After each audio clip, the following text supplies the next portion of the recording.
जब जिंदगी बहुत संघर्ष में चल रही हो, बहुत दुख का जीवन चल रहा हो, बहुत कष्ट का जीवन चल रहा हो,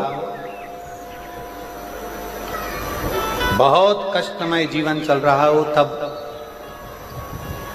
शमी के 5 पत्ते, शमी के 5 पत्ते एक दुर्वा के साथ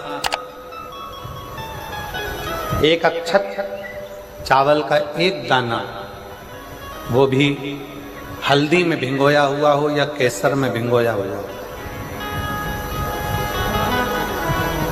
शमी पत्र 5, एक दुर्वा, एक चावल का दाना, जो दिल से हृदय से बेलपत्री के वृक्ष के नीचे पार्थिव लिंग का निर्माण कर कर मट्टी का शिवलिंग बनाकर प्रदोष काल में, मतलब शाम के समय पर शिवलिंग बनाकर उस पे जल चढ़ाकर, जो ये 5 शमी का पत्र, एक दुर्वा और एक चावल का दाना, अपनी कामना कर कर जो दुख चल रहा है बाबा से विनय कर कर एक एक पत्ता जब समर्पित कर दे, फिर एक दुर्वा समर्पित कर दे, फिर एक चावल का दाना समर्पित कर दे और बाबा का वहीं पर पुनः विसर्जन कर दे, 3 महीना तो जाने दो, 15 दिन के अंदर वो दुख कटता जरूर है, चाहे कोई भी दुख, किसी भी तरह का दुख क्यों न। एक बेलपत्र के वृक्ष की परिक्रमा करने वाले को हजारों अश्वमेध यज्ञ का फल प्राप्त हो जाता है, हजारों अश्वमेध यज्ञ का फल प्राप्त हो जाता है। उसी तरह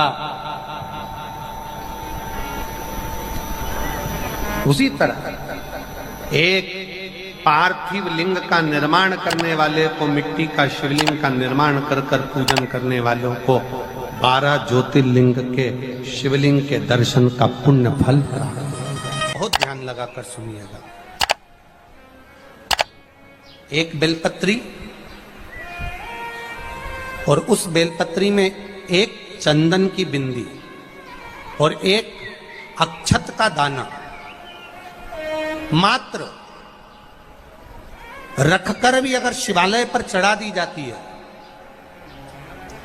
एक बेलपत्री, एक चंदन का बिंदी, और चंदन फिर निवेदन करेंगे। आज के जमाने में तुम लोग सब घिसा घिसाया, पड़ा पड़ाया, डब्बी का सामान ले लेकर, वो नहीं, चंदन की मुठिया रखो, थोड़ा सा भी घिसो, जरा सा भी घिसो, उसकी एक बिंदी और एक चावल का दाना जब हम भगवान देवाधिदेव महादेव को समर्पित करते हैं, अपनी कामना कर कर समर्पित करते हैं, तो निश्चितता है, पुराण की कथा कहती है, शंकर भगवान उसका फल शीघ्र प्रदान कर देते हैं। भले आपने कुछ करा ना करा, उसका फल तुम्हें मिल जाता है। में जाना, लोटा भरकर जल समर्पित करना, और कभी तुम्हारे जीवन में अगर तुमको लग रहा है कि मैं दुखों से पीछा छूट ही नहीं रहा, तब उस जगह पर बेलपत्री के मध्य भाग में पीला चंदन, ये जो पत्ती है और ये 2 पत्ती हैं, ये बड़ी पत्ती और ये बीच की जो 2 पत्ती हैं, इसके बीच में जो डंडी का भाग रहता है, जो बीच में डंडी का जो भाग है, बड़ी पत्ती और ये 2 छोटी पत्ती के मध्य में जो डंडी का भाग है, उस डंडी के भाग में पीला चंदन और एक अक्षत पीला, शंकर भगवान को आप अगर प्रदोष काल में समर्पित कर रहे हैं, तो ये निश्चित है कि धीरे धीरे कर कर वो दुख समाप्त होगा, वो दुख कटेगा ही। प्रकट वर्णन किया गया शंकर भगवान की आराधना में, शिव की आराधना में, जब तुम्हें लगता है कि तुम्हारा व्यापार नहीं चल रहा, कोई तुम्हें धोखा दे रहा है, लक्ष्मी नहीं आ रही, बहुत चिंता में पड़े हुए हो, बहुत टेंशन में जिंदगी चल रही है, बहुत बीमारियां तुमको घेर ली है और चारों तरफ अंधेरा ही अंधेरा नजर आ रहा है, तुमने विचार करा अब मैं तो मर जाऊं तो अच्छा, मैं सुसाइड कर लूं तो अच्छा, मैं मर जाऊं तो अच्छा, तो मरने से पहले एक काम कर कर देखना, शंकर भगवान की आराधना कर कर देखना, शिव पर एक लोटा जल चढ़ा कर देखना, और ज्यादा चिंता, ज्यादा टेंशन हो तो बेलपत्री के जड़ को घिसकर उसका चंदन बनाकर शंकर को लेपन कर कर उसकी भी आराधना कर कर देखना कि बेल चंदन का फल क्या। बेलपत्र, एक बेल, ये कोई साधारण नहीं, एक बेलपत्र एक बेल, ये कोई साधारण नहीं, एक बेल। इसकी नीचे की डंडी से लेकर ये दो पत्तियां जहां लगी हैं और दो पत्ती से लेकर ये बीच की जो पत्ती है उसमें जो गैप है, उसमें जो जगह है, दिख रही है आपको? ये दो पत्ती से लेकर बीच की पत्ती के बीच में जो जगह खाली रहती है, 33 कोटि देवी देवताओं विराजमान रहते हैं इस बीच की जगह में। जब शिव जी को चढ़ाया जाता है तब इस पत्ती के बीच की जगह शंकर के शिवलिंग पर रखा जाता है, तो शिव जी इतने प्रसन्न होते हैं कि मेरी स्तुति करने के लिए ये भक्त 33 कोटि देवताओं को लेकर आया है, मेरी स्तुति करने के लिए। लोग चावल लाए, लोग अंबारियां लाए, धन लाए, दौलत लाए, संपदा लाए, पर एक शंकर का भक्त ऐसा होता है जो एक बेलपत्री के रूप में 33 कोटि देवताओं को, 64 योगिनियों को, आदि शक्तियों को शंकर को समर्पित करता है। कितना सुंदर संवाद है, कितना सुंदर बात कही कि भूल से भी, भूल से किसी तीर्थ में नहीं गए, कहीं हमने गौदान नहीं करा, कहीं हम किसी तीर्थ में नहीं गए, हमने कहीं गौदान नहीं करा, हमने कहीं ब्राह्मण भोजन नहीं कराया, हम कहीं गंगा यमुना कावेरी सरस्वती नर्मदा छिपरा पुण्यवान नदी में हम स्नान नहीं कर पाए।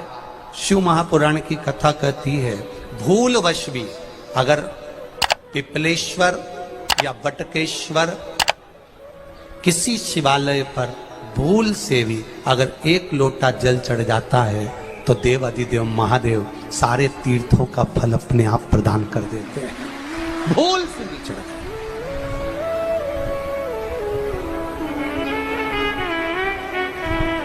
एकांतेश्वर महादेव किसी तीर्थ में नहीं गए, कहीं हमने गौदान नहीं करा, कहीं हम किसी तीर्थ में नहीं गए, हमने कहीं गौदान नहीं करा, हमने कहीं ब्राह्मण भोजन नहीं कराया, हम कहीं गंगा यमुना कावेरी सरस्वती नर्मदा छिपरा पुण्यवान नदी में हम स्नान नहीं कर पाए। शिव महापुराण की कथा कहती है भूलवश भी अगर पिपलेश्वर या बटकेश्वर किसी शिवालय पर भूल से भी अगर एक लोटा जल चढ़ जाता है तो देव अधिदेव महादेव सारे तीर्थों का फल अपने आप प्रदान कर देते हैं। भूल से भी चढ़,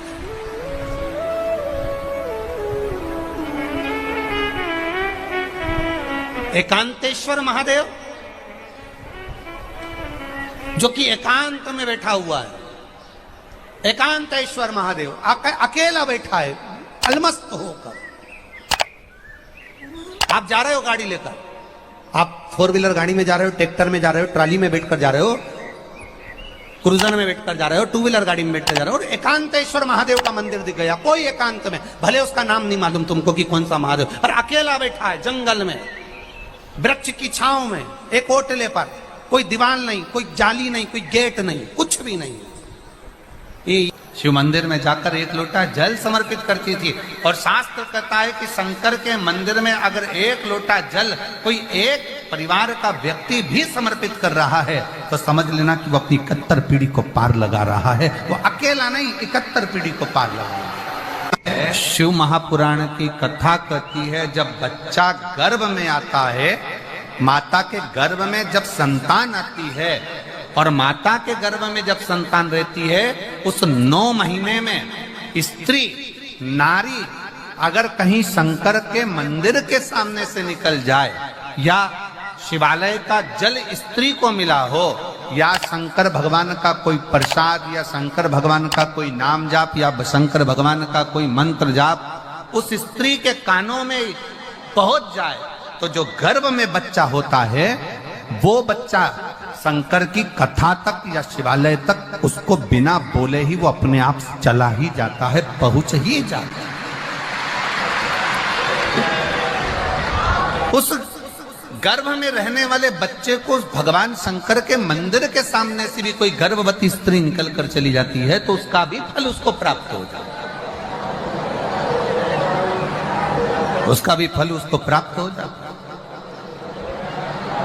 और वो फल साधारण नहीं होता। क्यों?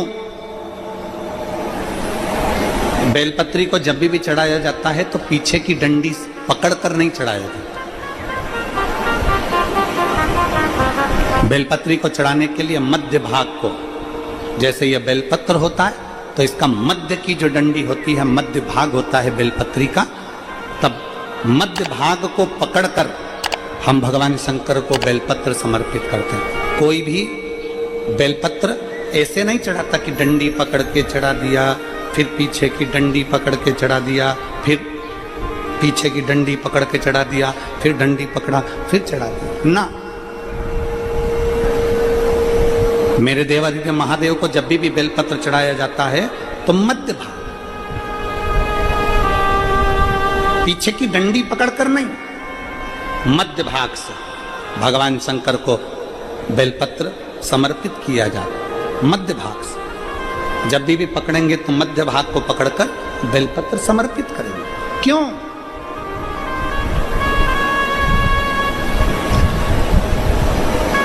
क्योंकि हमने भगवान शिव को मध्य भाग पकड़कर इसलिए समर्पित करा कि ये केवल बेलपत्र का मध्य भाग नहीं है मेरे शंभू, मेरे हृदय के मध्य भाग को मैं आपके चरणों में समर्पित कर रही हूं। मेरा दिल, मेरा हृदय, मेरा चित्त मैं आपको दे रही हूं। मध्य भाग एक विश्वास के साथ दे रही हूं। इतनी सुंदर बात नंदी ने कही है।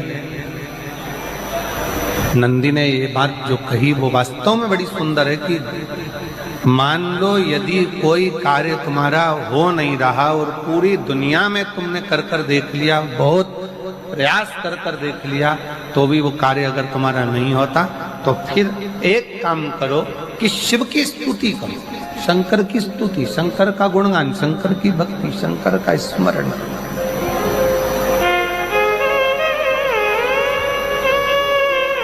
फिर शिव की स्तुति करिए, शंकर से विनय करिए, शंकर से निवेदन करिए, शंकर का गुणगान करिए।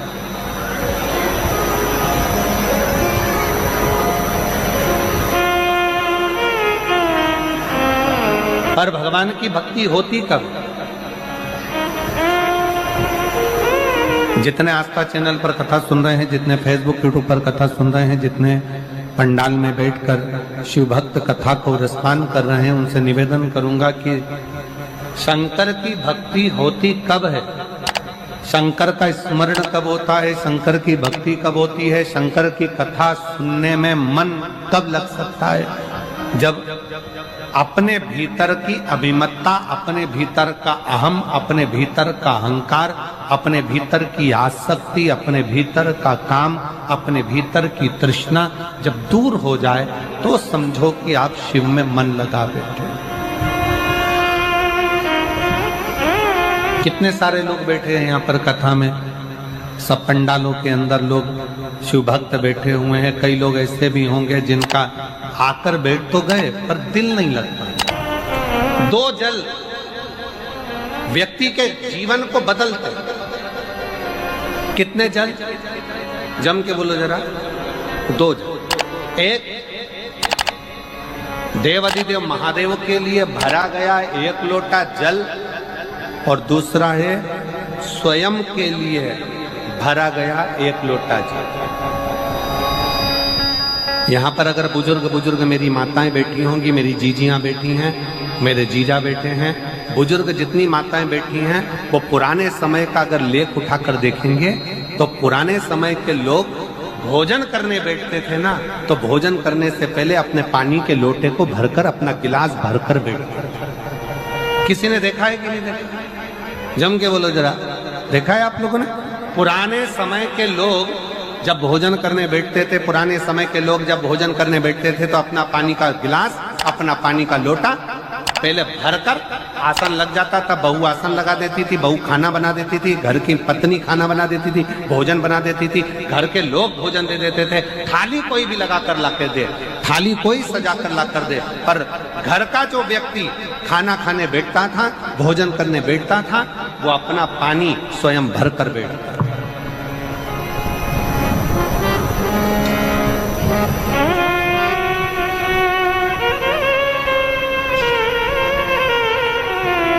के जमाने में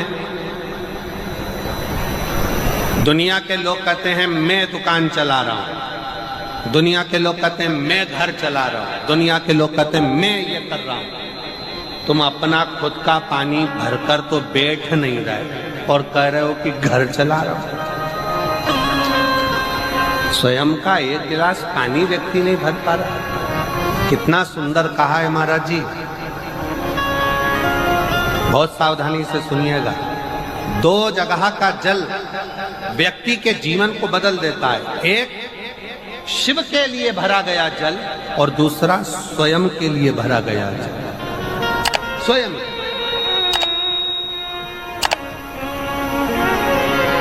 शंकर के मंदिर में जा रहे हो, एक लोटा जल अपने घर से भरकर लेकर चले जाओ और अपने घर में जब तुम भोजन करने बैठ रहे हो, जब तुम रोटी खाने बैठ रहे हो, भोजन करने बैठ रहे हो, भोजन ग्रहण करने बैठ रहे हो, जब तुम भोजन को ग्रहण करने के लिए बैठ रहे हो, तब अपने घर में जब तुम भोजन ग्रहण करने बैठ रहे हो तो एक लोटा जल या एक गिलास पानी भर कर बैठो। बहू अच्छी है, पानी भरेगी, मना नहीं है। बेटा अच्छा है, पानी भरेगा, मना नहीं है। पोता अच्छा है, पोती अच्छी है, नाती अच्छा है, पंती अच्छा है, घर में सब अच्छे हैं। तुम्हारी पत्नी भी अच्छी है, तुम खाना खाओगे तो वो पानी ला कर दे देगी। तुम्हारी बहू भी अच्छी है, तुम भोजन करोगे तो वो पानी ला कर दे देगी। तुम्हारा परिवार का हर व्यक्ति अच्छा है।